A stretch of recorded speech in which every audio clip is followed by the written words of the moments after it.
Hey everybody, thanks for watching. In today's video, I'm going to cover my approach to intermittent fasting and how I use it to achieve my weight loss goals. A little bit about the journey that I'm on. I am 34 years old. I've been intermittent fasting now for coming up on 6 months. I started at 265 pounds. I'm down to about 217 pounds this morning. I've lost about 43 pounds over the last 6 months.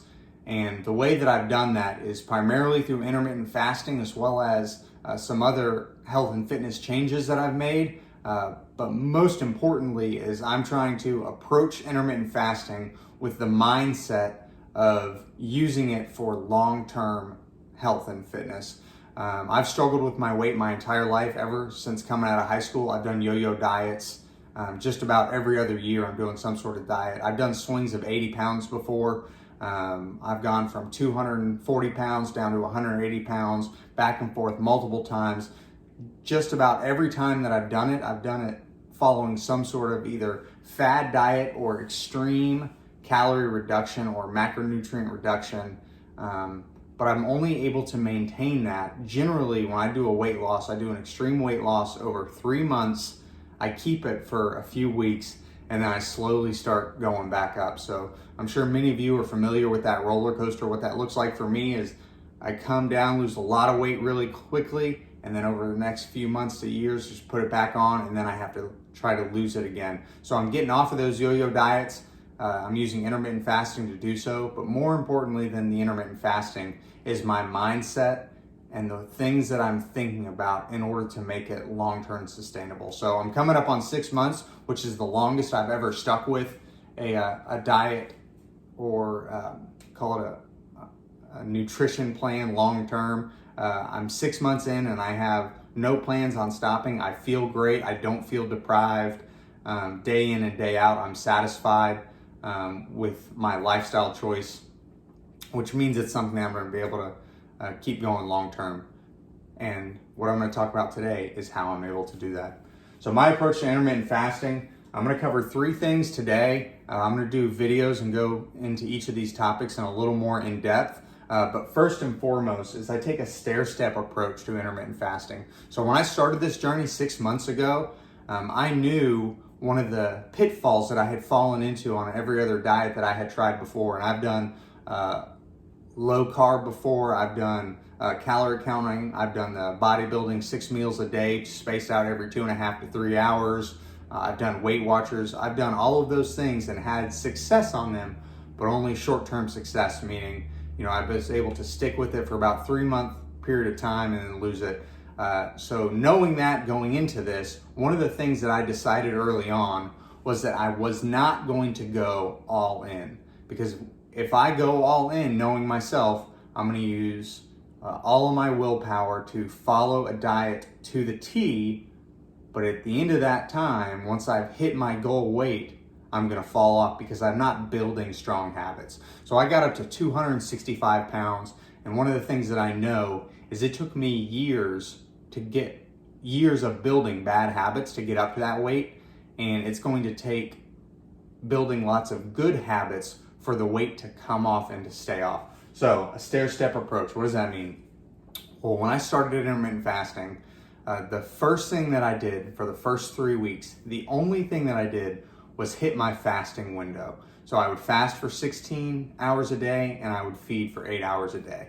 I didn't change my diet. I didn't count calories. I didn't do anything other than hit my fasting window. And as I built the habit of fasting, then I started to add other good habits. So the first habit I built was fasting. After I did that successfully for 3 weeks and it became like second nature, I took the 21 days to build a habit of fasting.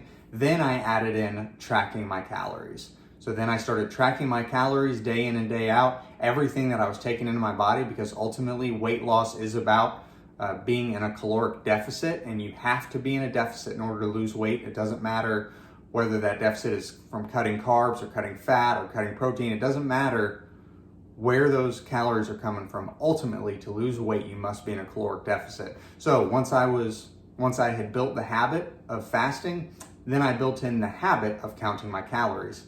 I didn't start eating less or anything. I just started tracking my calories. And after I had done that for about 3 weeks, then I started restricting my calories. I figured out what I needed to eat on a daily basis.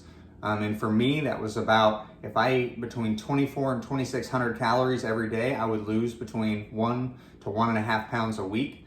So then I would start making sure that I was eating between 24 and 2,600 calories. No change to my diet. I was still eating the types of foods that I have eaten and enjoy eating. I still eat fast food 1 to 2 times a week. I eat pizza every Friday night. I'm going to Publix and getting the Publix chicken tenders, chicken tender subs. I'm still eating all those foods that I wanted to, but at about the 6-week mark, then I started to make sure that I was hitting my calorie targets day in and day out. I started adding in exercise and fitness routines throughout this. The point is, I didn't do everything on day one. If you're starting a new diet and you're trying to lose weight, my recommendation, if you want long-term results, is to not try to do everything on day one. Focus on building one good habit. And once you've built that one good habit, then you can start adding in other habits. So that's the first thing that I've done.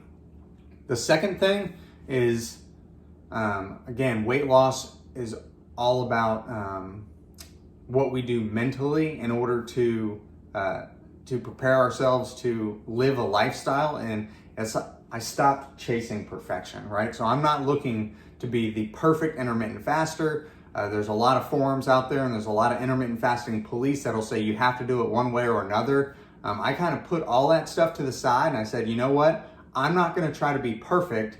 I'm going to try to do a little better today than I did the day before. And if I don't, or if I fall short, that's fine. I would say in the last 6 months, I haven't even fasted every day. There's probably once every about week and a half, I'll get to, my mini breaking point and I'll get really hungry and I'll only fast for, 6 to 10 hours, which by most people would say that's not even intermittent fasting. It's I eat, I go to sleep, I wake up, I eat breakfast. I've done that a few times throughout my progress. And if I do something like that, I don't get down on myself because I stopped setting perfection as the goal. Actually, I misspelled perfection. That's a perfect example, right? So it doesn't matter if I'm doing things perfectly or not. And by accepting that I'm not going to do it perfectly from the outset, I've given myself grace and allow myself that when I go off track or go the wrong way, I'm able to get right back on because I've told myself that if I misstep, it's not the end of the world. It's to be expected, right? I plan to live a long life, and to think that I'm going to live the rest of it perfectly is just an unrealistic expectation. So not chasing perfection is all about expectation management. And then finally, this one is important, probably the most important for me. It's the reason that I've snapped after every other time that I've done weight loss, is understanding that willpower is a limited resource. Whenever you are starting new healthy habits, that takes willpower, whether it's willpower to fast or willpower to eat healthy food or willpower to go to the gym, willpower to say no to the late night snacking, whatever, or the willpower to say no to tracking your calories, whatever you're trying to do takes some amount of willpower, and willpower is a limited resource. So that's the reason that I've taken this stair-step approach and not chasing perfection, is because I need my willpower to last the rest of my life if I want to stay healthy and fit. And by understanding this, it allows me to not try to go too hard. When I was probably 2 or 3 weeks in intermittent fasting, just by nature of fasting alone, I was losing 3 to 4 pounds a week. Some of that is water weight, early loss, but I was losing, in my opinion, too much too fast. So I said to myself, I'm going to start eating more calories so that I lose a little slower, but it's not so hard on myself. So by eating over the last 6 months, I average about 2,500 calories a day in an 8-hour eating window, which is generally 2 big meals and some snacks.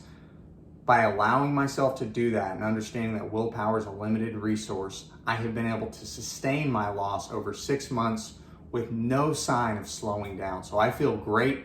I feel as great now as I did before I started fasting, and that's because I'm taking a slower approach, and I know that willpower is limited and I need to take small steps and build strong habits for long-term success. So thank you very much. If you enjoyed this video, I please ask you to subscribe, like, share the channel.